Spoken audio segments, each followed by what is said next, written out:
নমস্কার বন্ধুরা, শুভ সকাল। আশা করি সবাই ভালো আছেন, সুস্থ আছেন।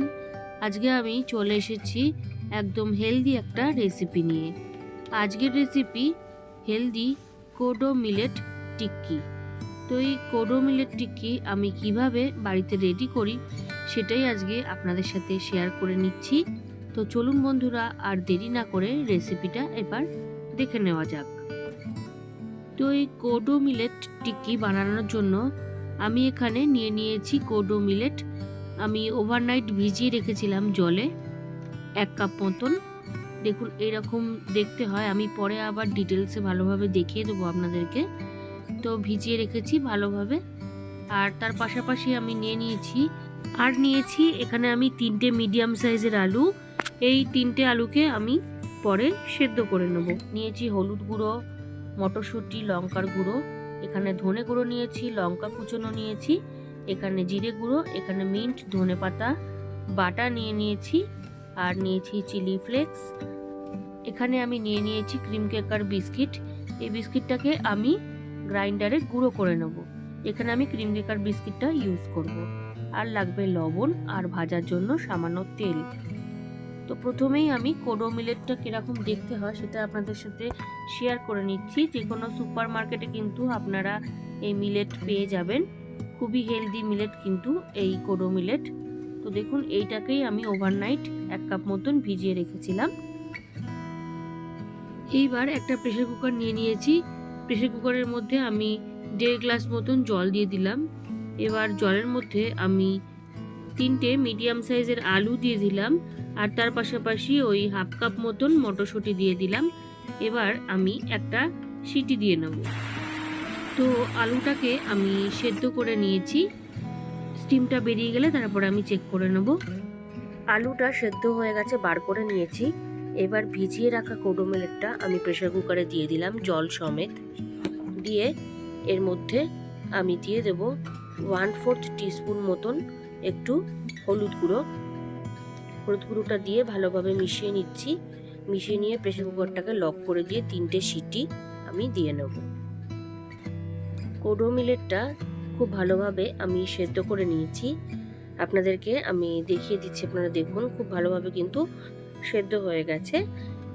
তো এবার সেদ্ধ করে রাখা কোডো মিলেটটা আমি একটা বাটিতে ঢেলে নিয়েছি। তার মধ্যে সেদ্ধ করে রাখা মটরশুঁটি, লঙ্কা কুচনো দিয়ে দিলাম, আর 1 টিস্পুন ধনে গুঁড়ো দিয়ে দিয়েছি, 1/2 টিস্পুন লঙ্কার গুঁড়ো, আর 1/2 টিস্পুন জিরে গুঁড়ো দিলাম।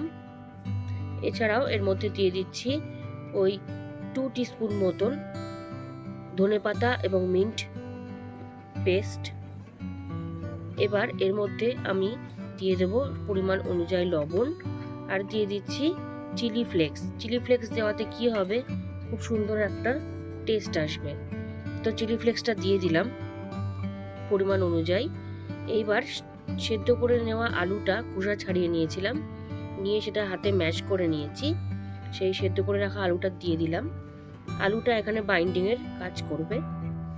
এইবার সমস্ত কিছু আমি ভালোভাবে মেখে নিচ্ছি। এখানে আমি আবারও বলছি, আলুটা কিন্তু বাইন্ডিংয়ের কাজ করবে। আর এই কোডো মিলেট টিক্কি কিন্তু খেতে জাস্ট অসাধারণ হয়। তো দেখুন ভালোভাবে আমি মেখে নিলাম। তো ভালো করে আমি মেখে নিয়েছি।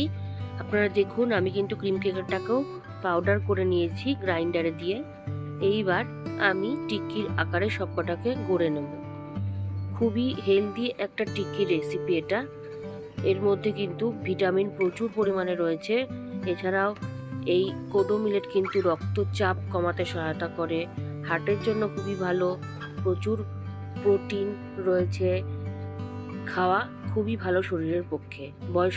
বাচ্চা থেকে বয়স্ক সবাই কিন্তু এটা খেতে পারেন। তো দেখুন আমি খুব ভালোভাবে কিন্তু এইভাবে করে নিচ্ছি।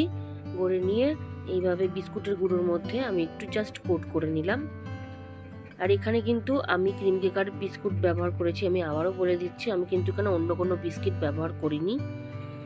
ক্রিম কেকারের কোট করলে কি হয়, খুব সুন্দর একটা ফ্লেভার আসে। আপনারা অবশ্যই একবার ট্রাই করে দেখতে পারেন বাড়িতে, আশা করি আপনাদের ভালো লাগবে। আর যদি ভালো লাগে তাহলে অবশ্যই লাইক কমেন্ট করবেন। আপনাদের মূল্যবান মতামত কিন্তু আমার কাছে খুবই গুরুত্বপূর্ণ, আমাকে আরও নতুন নতুন রেসিপি তৈরি করতে উৎসাহ দেয়। তো দেখুন এইভাবে আমি প্রত্যেকটা টিক্কি গড়ে নিচ্ছি। আমি সমস্ত টিক্কি বানিয়ে নিয়েছি। আপনারা দেখুন এইভাবে কিন্তু আমি সবকটা বানিয়ে নিয়েছি। এবার এগুলোকে আমি ফ্রাই করে নেব। আমি এখানে সমস্ত টিক্কিগুলো কিন্তু ফ্রাই করব না, আমি কিছু টিক্কি স্টোর করেও রাখবো। তার জন্য একটা এয়ারটাইট কন্টেনার নিয়ে নিয়েছি, তার মধ্যে এই টিক্কিগুলোকে আমি রেখে দিলাম। এইভাবে কিন্তু এই টিক্কিগুলো আমি 1 সপ্তাহ মতন ফ্রিজে স্টোর করতে পারবো। তো দেখুন একটা এয়ারটাইট কন্টেনারে আমি রেখে দিলাম। তো এইবার আমি একটা তাওয়া বসিয়ে দিয়েছি, তাওয়ার উপরে সামান্য রাইস ব্র্যান অয়েল আমি দিয়ে নিচ্ছি। আমি কিন্তু টিক্কিগুলোকে ডিপ ফ্রাই করব না, আমি জাস্ট শ্যালো ফ্রাই করব। তো শ্যালো ফ্রাই করার জন্য আমি সামান্য তেল দিয়ে তেলটাকে একটু ব্রাশ করে নিলাম তাওয়াতে। এইবার রেডি করে রাখা টিক্কিগুলো একটা করে এইভাবে গরম তাওয়ার উপরে আমি দিয়ে দিচ্ছি। আমি এখানে যে কটা লাগবে সে কটাই দিয়েছি, বাকিগুলো কিন্তু আমি এয়ারটাইট কন্টেনারে স্টোর করে ফ্রিজে 1 সপ্তাহের জন্য রেখে দিয়েছি। আপনারাও কিন্তু এইভাবে ফ্রিজে স্টোর করতে পারেন। তো টিক্কিগুলোকে আমি এবার একটু উল্টে পাল্টে দেবো, কারণ একটা পিঠ মোটামুটি একটু ফ্রাই হয়ে গেছে। আমি মিডিয়াম টু লো ফ্লেমে কিন্তু টিক্কিগুলোকে রেডি করছি। এইভাবে কোডো মিলেটের টিক্কি যদি আপনারা বাড়িতে রেডি করে রাখেন বা ফ্রিজে স্টোর করে রাখেন, তাহলে কিন্তু বাড়িতে গেস্ট আসলে চটপট কিন্তু আপনারা শ্যালো ফ্রাই করে গেস্টদের গরম গরম চায়ের সঙ্গে এই টিক্কি সার্ভ করতে পারবেন। তো দেখুন এইভাবে আমি টিক্কিগুলো ভেজে নিচ্ছি, আর সামান্য একটুখানি অয়েল ব্রাশ করে দিলাম। টিক্কিগুলো কিন্তু মোটামুটি আমার ফ্রাই করা হয়ে গেছে, আরও কিছুক্ষণ আমি ফ্রাই করে নেব, খুব বেশি কিন্তু লাল আমি করব না। তো বন্ধুরা দেখুন ফাইনালি কিন্তু কোডো মিলেট টিক্কি কিন্তু আমার রেডি। এর থেকে বেশি লাল আমি আর করব না। তো এইবার আমি গ্যাসটাকে অফ করে দেবো। এবার এই টিক্কিগুলোকে গরম গরম আমি সার্ভ করব। আজকের recipe healthy kodo millet tikki আমার রেডি। ভালো লাগলে বাড়িতে অবশ্যই ট্রাই করবেন ও টেস্টের আনন্দ নেবেন। তার পাশাপাশি লাইক, শেয়ার, কমেন্ট করতে ভুলবেন না। আর নতুন বন্ধুরা যারা এখনো পর্যন্ত আমার চ্যানেলটিকে সাবস্ক্রাইব করেননি, তারা আরও ভালো ও নতুনত্ব রেসিপির জন্য রান্নার রহস্যকে অবশ্যই সাবস্ক্রাইব করবেন। ধন্যবাদ।